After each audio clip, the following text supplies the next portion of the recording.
ভাঙবে।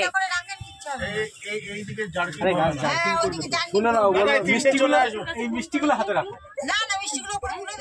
না না মিষ্টিগুলো হাতে রাখো, এমনি এই সমস্ত ডালাগুলো উপরে তোলা যাবে, এগুলো তুলে রাখা যাবে। তাহলে ছেলেরা নিয়ে বসতে হবে। দেখো না দেখো না, এইগুলো রাখো, এগুলো রাখো। হ্যাঁ এগুলো উপরে তোলো। হ্যাঁ মিষ্টিগুলো তোলা যাবে না। দাঁড়াও দাঁড়াও, এই সব এক জায়গায় রাখাটাই ভালো, তাহলে মানে ফুলটা হাতে দেবো। না ফুলটা হাতে নিয়ে বসেন তো।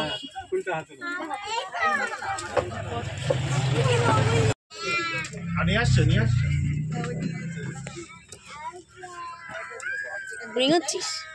বোরিং? তুই গাড়িটা চালিয়ে চালিয়ে। হ্যাঁ সে তো আমি জানি, রোজ স্বপ্ন দেখে তো গাড়ি চালাচ্ছিস। হ্যাঁ করে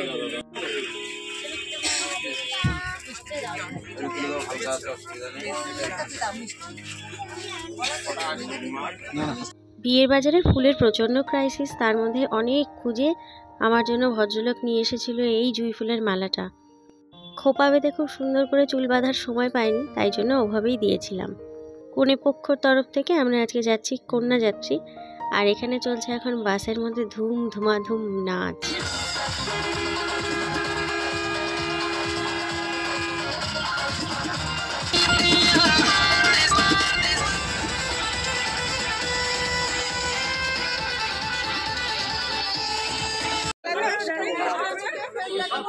মা তুমি নেবে একটা? মা তুমি একটা নেবে? সবাই নিতে থাকবে, লাগে নাচ গান করতে করতে শীত উপেক্ষা করে আমরা পৌঁছে গেছি অনন্যার শ্বশুরবাড়ির এলাকাতে।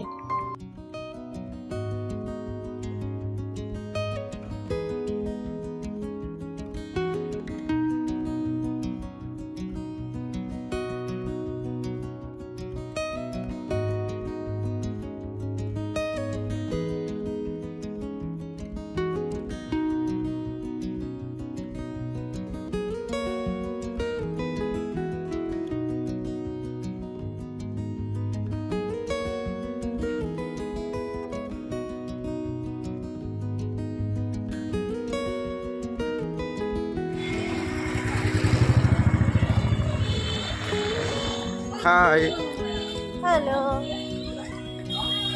আজকে অনন্যার রিসেপশনের অনুষ্ঠান বাড়ির কাছাকাছি একটা লজে এখানে অনুষ্ঠানটা হচ্ছে।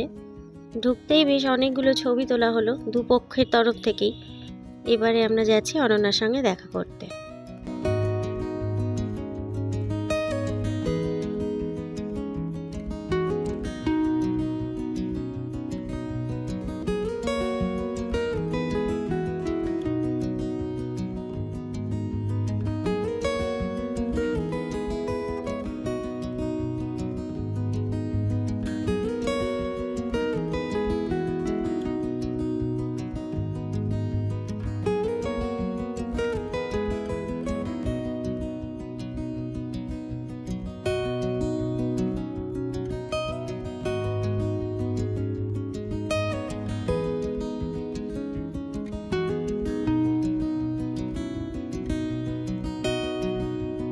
ঢুকতেই নতুন জামাইকে দেখতে পেয়েছি, কিন্তু অনন্যাকেই খুঁজে পাচ্ছি না। আসলে আমাদের আগে যারা ঢুকে গেছে অনন্যা তাদের দেখেই আপ্লুত হয়ে পড়েছে।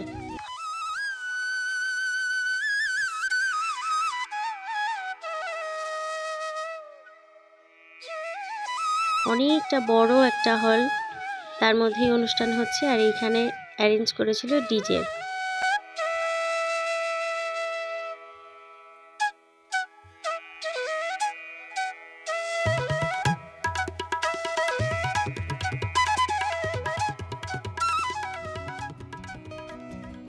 অনন্যার সঙ্গে দেখা করে নিয়ে আমরা স্টার্টার আইটেমের এখানে চলে এসেছিলাম। পিকু প্রথমেই তুলে নিয়েছিল জলের বোতল। ছোট্ট ছোট্ট জলের বোতলগুলো ওর ভীষণ পছন্দের। স্টার্টার আইটেম ছিল ফিশ বল, পনির 65 আর চিকেন তন্দুরি। তিনটে স্টার্টারেরই অপূর্ব সুন্দর টেস্ট ছিল। তন্দুরি চিকেন পিকু আর পিকুর বাবা ভীষণ ভালো খায়, আর তার সঙ্গে পুদিনার চাটনিটা বেশ দারুণ লেগেছিল।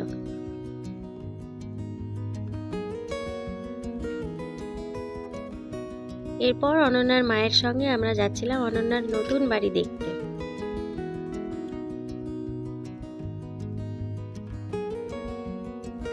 যৌথ পারিবারিক ব্যবসায়ী পরিবার, তাই বাড়িতেই আছে কারখানা। আর এই হলো অনন্যার নতুন ঘর, অপূর্ব সুন্দর করে সাজিয়েছিল ফুল দিয়ে। তাই আমরা সবাই মিলে খুব একটা হুটোপাটি করে ঘরের মধ্যে আসিনি, ঘরটা যাতে অগোছালো না হয়। তবে অনন্যার ছাত্রী এক মনে ওখানে শোপিসগুলো পর্যবেক্ষণ করছে। দিদিমণির ঘর বলে কথা, ওদের তো একটা অ্যাডভান্টেজ থাকেই। খুব মার্জিত আর ওয়েল ডেকোরেটেড ফার্নিচার দিয়ে ঘরটা সাজানো। গল্প গুজব করতে করতে মোটামুটি রাত 11টা যখন, তখন আমরা বসে পড়েছিলাম খাবার টেবিলে। অনেক বড় হল, পাশাপাশি সবগুলোই বলতে গেলে মোটামুটি 6 সিটার টেবিলই ছিল। ফলে আমরা এই 6 জন একসঙ্গে ছিলাম, আমাদের এখানে বসতে বেশ সুবিধেই হয়েছিল। এবার আমরা গল্প গুজব করতে করতে খাওয়া দাওয়া সারবো। তবে একটু শেয়ার করে রাখি আমাদের আজকে রাতের মেনু কি ছিল। খাওয়া দাওয়া পর্ব মিটিয়ে এইটা আমার বেশ মন কেড়েছিল, পানের স্টল। এক্সট্রা কয়েকটা পান আমি চেয়েই নিয়ে এসেছিলাম। ম্যাক্সিমাম ভিড় চলেই গেছে এখানে, বলতে গেলে এখন ওদের নিজেদের লোক আর ছিল কন্যাযাত্রীর লোকজন। শেষ পর্যায়ে এসে ওদের দুজনকে একটি ফ্রেমবন্দি করে নিলাম।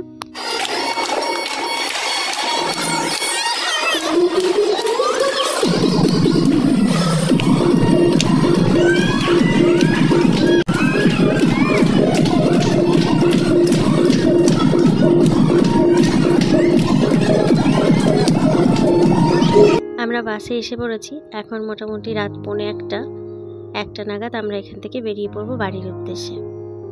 ছেলে ঘুমিয়ে পড়েছে, তাই ছেলের বাবার মুখও বন্ধ, চুপচাপ ফোন ঘাঁটছিল। আসার সময় বেশ হই হট্টগোল করেছি, তবে এখন তো বাচ্চারা রয়েছে, ওরা সবাই ঘুমাবে, তাই জন্য এখন আমরা সাইলেন্টলি বেরিয়ে পড়বো।